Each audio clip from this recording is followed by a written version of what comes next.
Hello students, कैसे हो। इस वीडियो के अंदर हम लोग रजिस्टेंसेस के बारे में स्टडी करेंगे। रजिस्टेंसेस को सीरीज में ऐड करना सीखेंगे। सीरीज में करने के बाद उनको पैरेलल में जोड़ना सीखेंगे। ये टॉपिक ऐसा है 10th क्लास में भी आता है और 10+2 क्लासेस में भी आता है। फार्मूले चेंज नहीं होते, दोनों जगह सेम रोल प्ले करता है। सिर्फ डिफरेंस इतना होता है कि +2 लेवल पर न्यूमेरिकल्स थोड़े से टिपिकल बन जाते हैं। वहाँ पर 10th क्लास के लेवल पर न्यूमेरिकल्स का जो लेवल होता है काफ़ी नीचे होता है। तो ये दोनों टॉपिक्स करेंगे हम लोग और सिंपल से न्यूमेरिकल्स भी करेंगे इस टॉपिक के ऊपर। इस वीडियो के अंदर सिर्फ यही एक टॉपिक लेंगे, सीरीज एंड इन पैरेलल।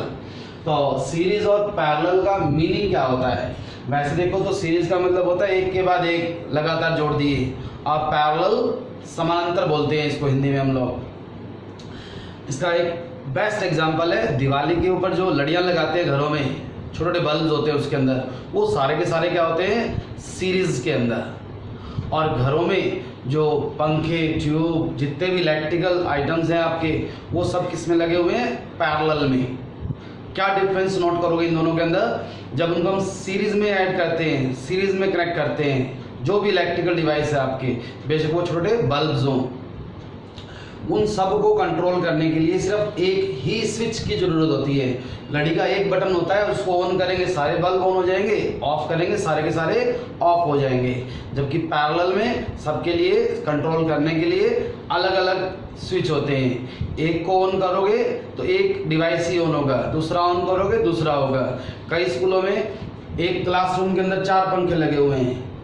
कई स्कूल्स में क्या होता है, एक स्विच ऑन करेंगे चारों के चारों ऑन हो जाएंगे। इसका मतलब चारों के चारों सीरीज में लगे हुए हैं। और कई जगह 4 फैंस लगे हुए हैं, चारों की स्विच अलग अलग है, तो वो चारों किसमें है? पैरेलल में। क्या फर्क पड़ता है सीरीज में जोड़े हम लोग या पैरेलल में? ये समझने के लिए वो जो लड़ियां थी छोटे बल्ब्स की, उनमें से एक बल्ब लेके अगर प्लग के अंदर सीधा लगा दें, स्विच को ऑन कर दें, क्या होगा? पटाखा बोलेगा, डैमेज हो जाएगा। क्यों? जब सारे के सारे लगा रखे थे सीरीज के अंदर तब तो ऐसा नहीं हुआ, एक बल्ब लिया और लगाया तो डैमेज हो गया। क्योंकि सीरीज के अंदर जो वोल्टेज है वो डिवाइड हो जाती है। और जब एक बल्ब लगाया, घरों में 220 वोल्ट आ रही थी, कितनी वोल्टेज आती है घरों में? 220 वोल्ट। तो एक बल्ब की इतनी कैपेसिटी नहीं थी, इसलिए वो डैमेज हो गया। और सीरीज के अंदर क्या हो जाता है? पोटेंशियल डिवाइड हो जाता है। ऐसे ही अगर हमने एक क्लासरूम के अंदर 4 पंखे सीरीज के अंदर लगा रखे हैं, तो वहाँ पोटेंशियल वोल्टेज डिवाइड हो गया, तो चारों की स्पीड क्या रहेगी? कम रहेगी। इसलिए सबके लिए अलग अलग स्विच लगाते हैं, पैरेलल में हो जाते हैं, सबको बराबर वोल्टेज मिलती है।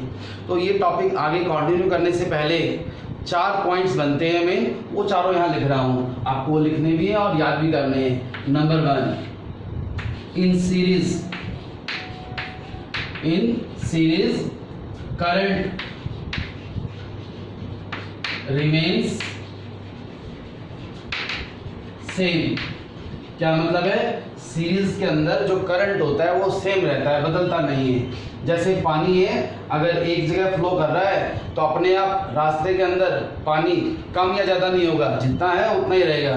यही हाल करंट का होता है, सीरीज के अंदर करंट सेम रहता है। सेकंड पॉइंट, इन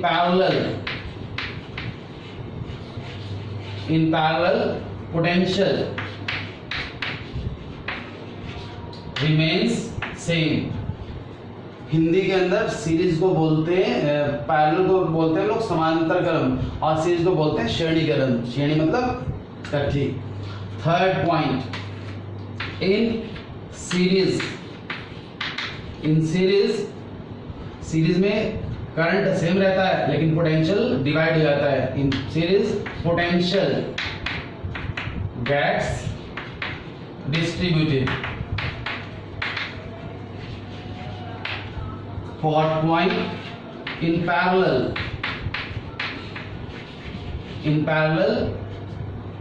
पैरेलल में पोटेंशियल सेम रहता है लेकिन करंट वो डिवाइड हो जाता है। In parallel current gets distributed.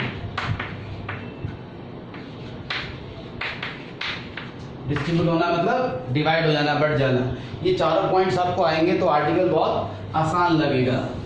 हम लोग सबसे पहले ले रहे हैं रेजिस्टेंसेस इन सीरीज।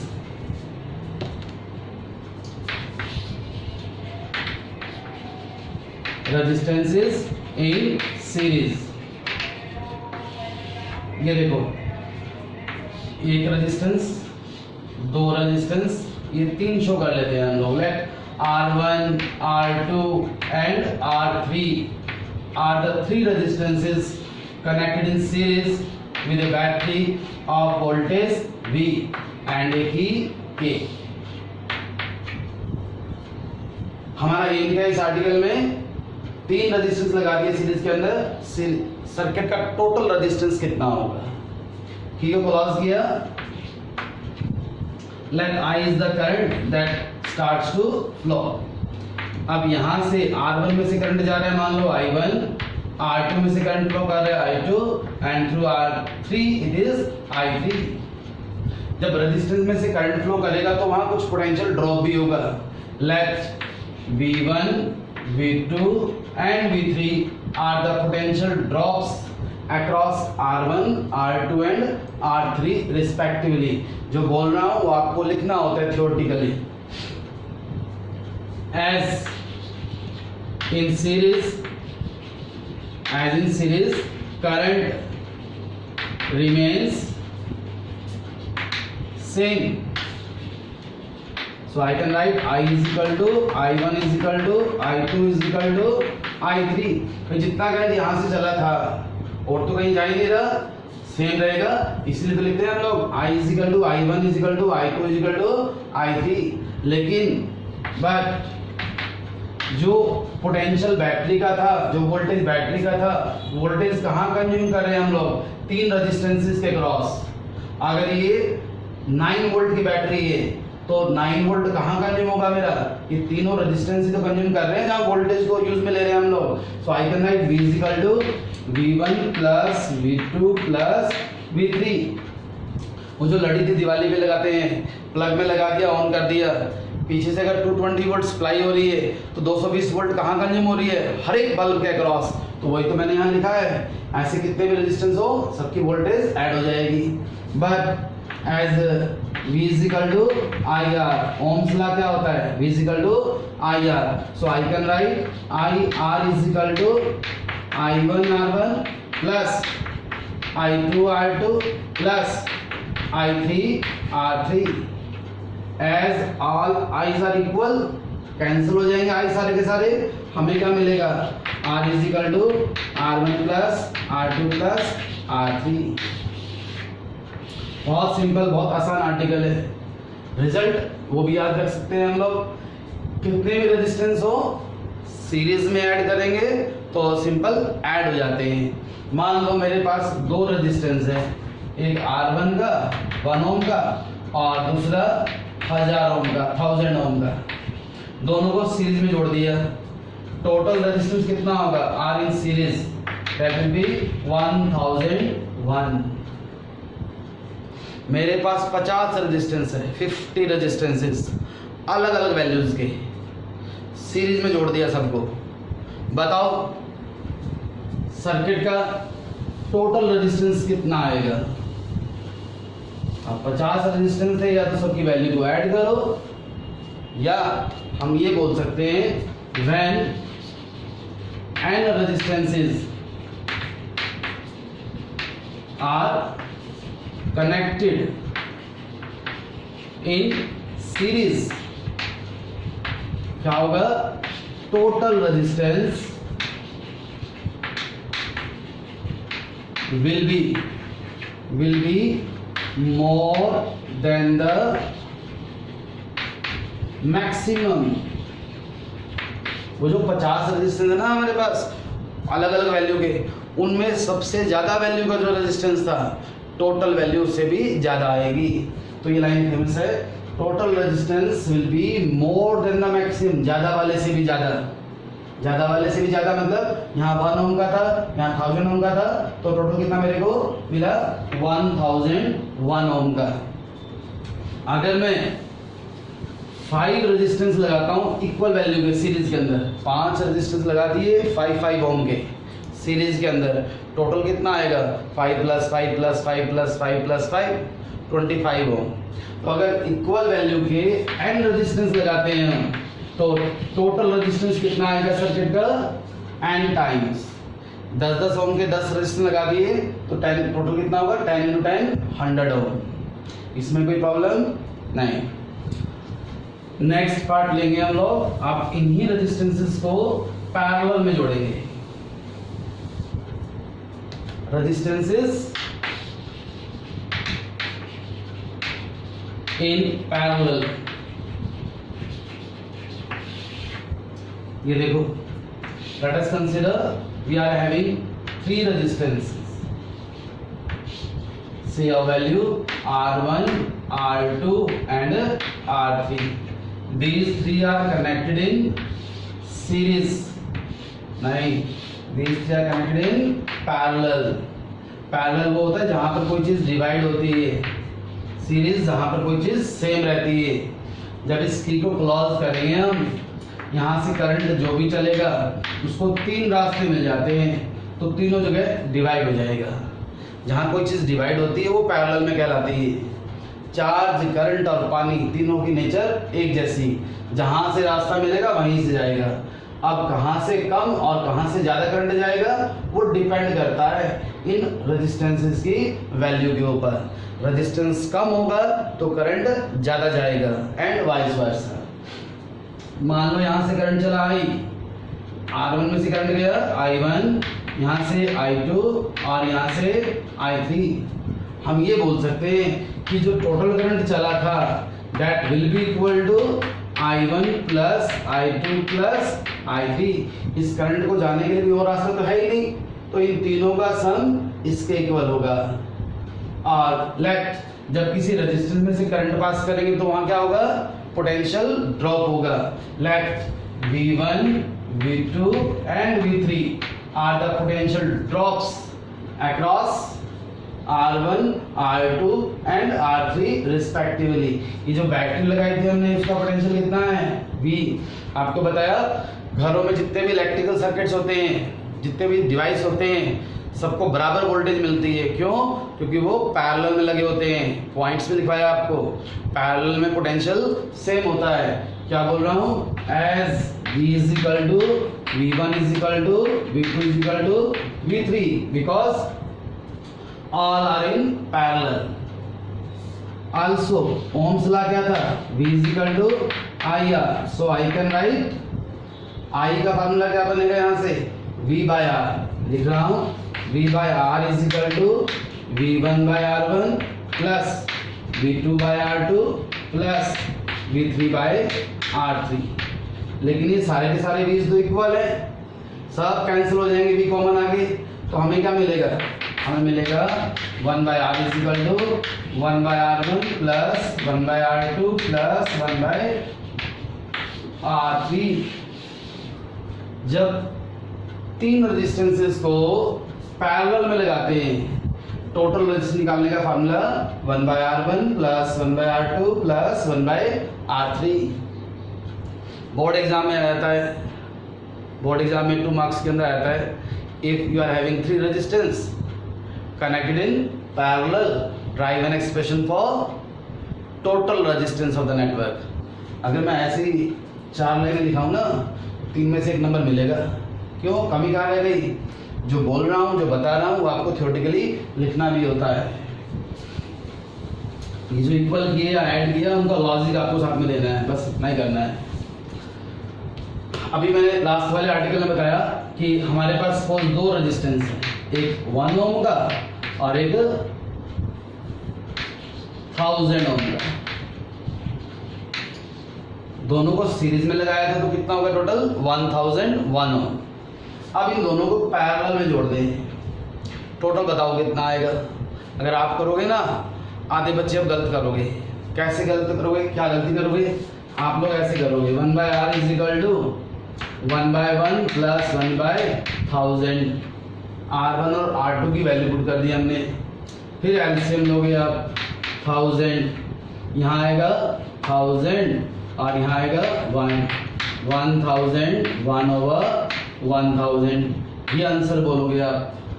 आधे बच्चे ऐसा करते हैं, गलत है ये। क्या गलती है भैया? गलती है ये 1/r की वैल्यू है। r तो 1000/1001 आएगा। दोनों में क्या डिफरेंस है? This is greater than 1, this is less than 1।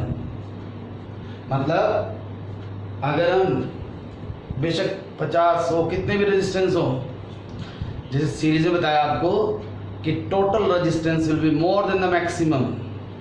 यहाँ जब n रेजिस्टेंसेस को हम पैरेलल में जोड़ते हैं, पैरेलल में जो टोटल रेजिस्टेंस आता है that is less than the least.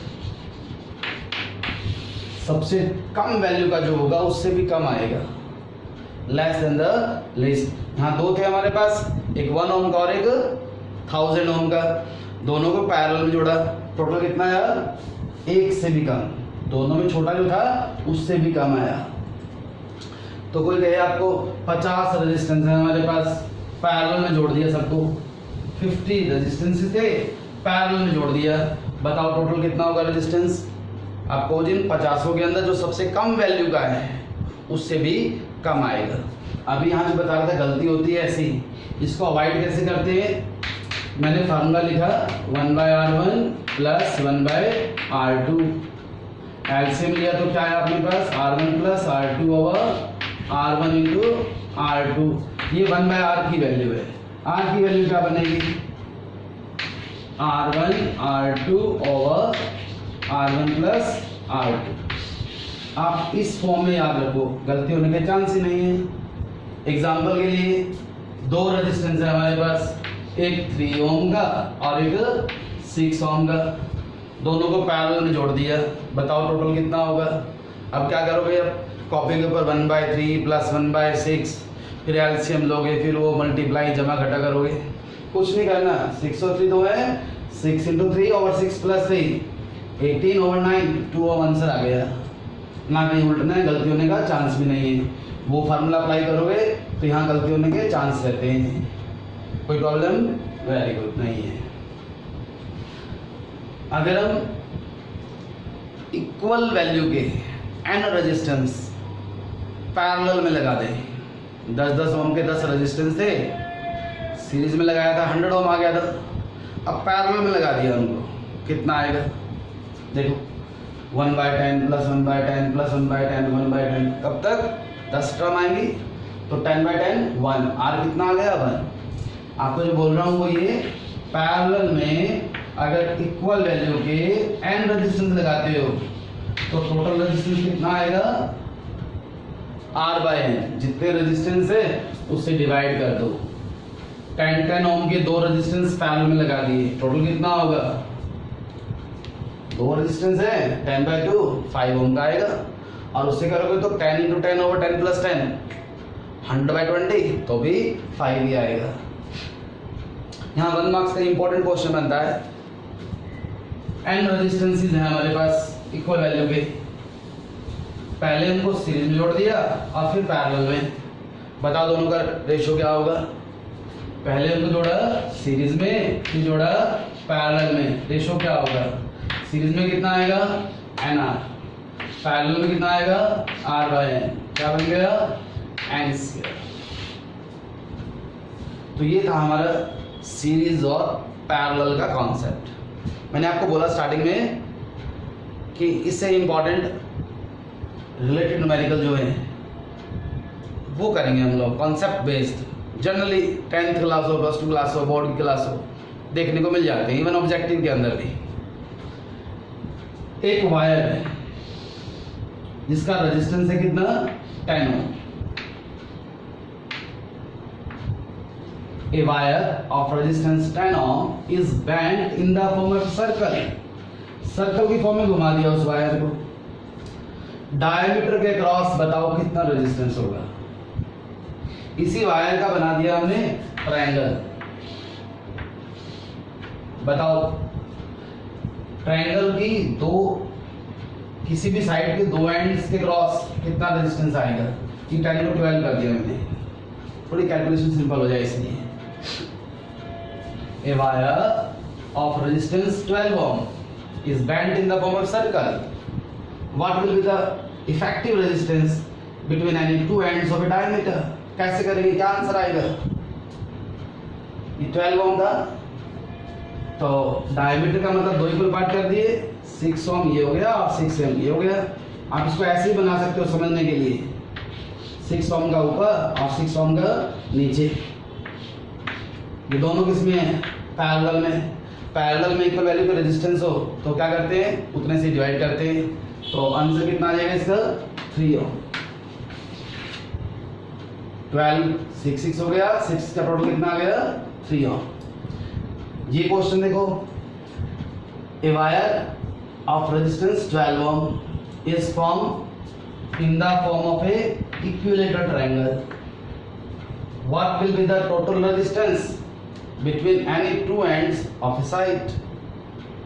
To ends of a side, मैंने ये वाली साइड ले ली, कितना आएगा इफेक्टिव रेजिस्टेंस, 12 ओम था, इसके पहले 3 पार्ट करे हमने, कितने कितने के बनेंगे ये 4 ओम और ये भी 4 ओम।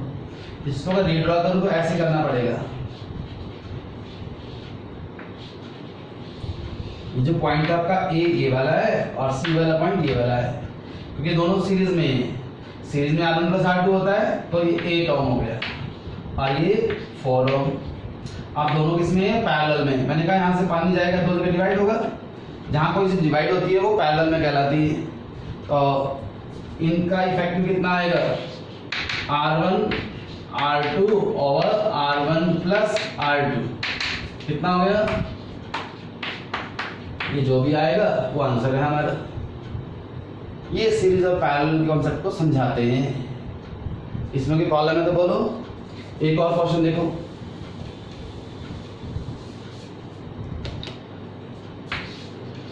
ये पिक्चर दे रखा है,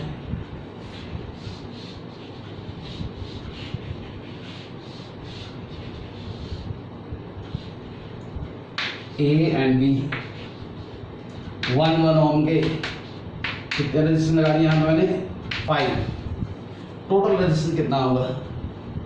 अब देखने में वो पैरेलल वाली पिक्चर माइंड में आती है, ये भी रास्ता तो एक ही है, ये सारे के सारे किसमें सीरीज में, तो टोटल रेजिस्टेंस कितना होगा नेटवर्क का 5 ओम। और अगर इस पिक्चर को ऐसे बना दूं मैं, अब ए बी के बीच में, इन दो एंड्स के बीच में टोटल रेजिस्टेंस कितना होगा, इक्वल वैल्यू क्या है 5 रेजिस्टेंस, तो R/N मींस 1/5 ओम, ये आंसर आएगा। इसके ऊपर और बहुत सारे न्यूमेरिकल्स हैं, टिपिकल न्यूमेरिकल भी, अच्छे न्यूमेरिकल्स भी हैं, नेक्स्ट इसी वीडियो के अंदर लेंगे हम लोग, नेक्स्ट वीडियो के अंदर।